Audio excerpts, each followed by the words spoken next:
semuanya, perkenalkan nama saya Octavia Yuni Sinaga dengan NIM 2407 11010292. Dalam video tugas kali ini saya akan memaparkan materi yang berjudul Ruang Lingkup Pengecualian terhadap Perjanjian dan atau Perbuatan yang bersifat monopoli dalam mata kuliah Persaingan Usaha dan Perlindungan Konsumen dengan dosen pengampu.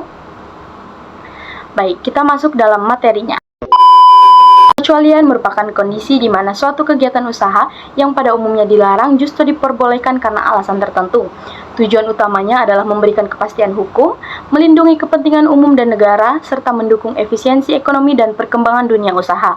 Pengaturan mengenai pengecualian ini terdapat dalam Pasal 50 dan Pasal 51 Undang-Undang Nomor 5 Tahun 1999. Undang-undang ini tidak hanya melarang praktik monopoli, tetapi juga memberikan ruang fleksibilitas agar kebijakan ekonomi tertentu dapat berjalan.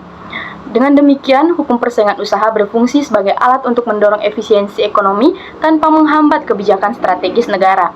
Pengecualian pertama diberikan kepada perjanjian atau tindakan yang dilakukan untuk melaksanakan peraturan perundang-undangan jika suatu kegiatan diwajibkan oleh undang-undang atau kebijakan pemerintah. Maka kegiatan tersebut tidak dianggap sebagai pelanggaran persaingan usaha. Hal ini karena kegiatan tersebut memiliki dasar hukum yang jelas dan merupakan bagian yang dari pelaksanaan kepentingan negara. Selanjutnya, perjanjian yang berkaitan dengan hak atas kekayaan intelektual atau haki juga termasuk dalam pengecualian.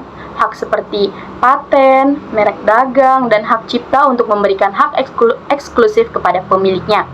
Meskipun dapat membatasi persaingan, hal ini tetap diperbolehkan karena bertujuan untuk melindungi inovasi, kreativitas, dan hasil karya intelektual. Pengecualian juga berlaku pada waralaba atau franchise dan keagenan. Dalam waralaba, terdapat kerjasama antara pemberi dan penerima waralaba dengan sistem bisnis tertentu yang sudah terbukti berhasil. Sementara dalam keagenan, hubungan antara prinsipal dan agen merupakan bentuk kerjasama yang sah, meskipun mengandung peraturan wilayah, harga, dan promosi. Selain itu, kerjasama usaha seperti joint venture dan perjanjian yang bertujuan ekspor juga dikecualikan. Joint venture memungkinkan perusahaan bekerja sama untuk memenuhi kebutuhan pasar yang tidak dapat dipenuhi sendiri, sedangkan kegiatan ekspor diperbolehkan selama tidak mengganggu pasokan dalam negeri. Kedua, bentuk ini dianggap penting untuk meningkatkan daya saing ekonomi. Pengecualian ini juga diberikan kepada pelaku usaha kecil, koperasi, dan badan usaha milik negara atau BUMN. Kebijakan ini bertujuan untuk menciptakan keadilan ekonomi dan melindungi pihak yang lemah agar mampu bersaing. BUMN bahkan dapat melakukan monopoli pada sektor tertentu yang menyangkut hajat hidup orang, asalkan diatur oleh undang-undang dan tidak menimbulkan persaingan usaha yang tidak sehat.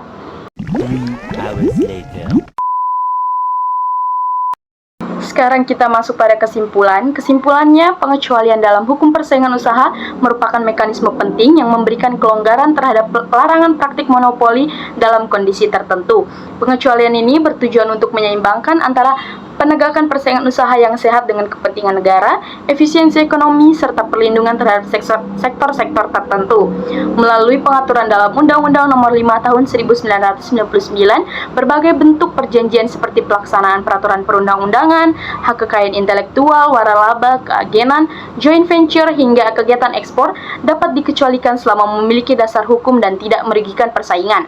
Selain itu, perlindungan terhadap pelaku usaha kecil, koperasi, dan BUMN menunjukkan adanya perhatian terhadap aspek keadilan sosial dalam sistem ekonomi.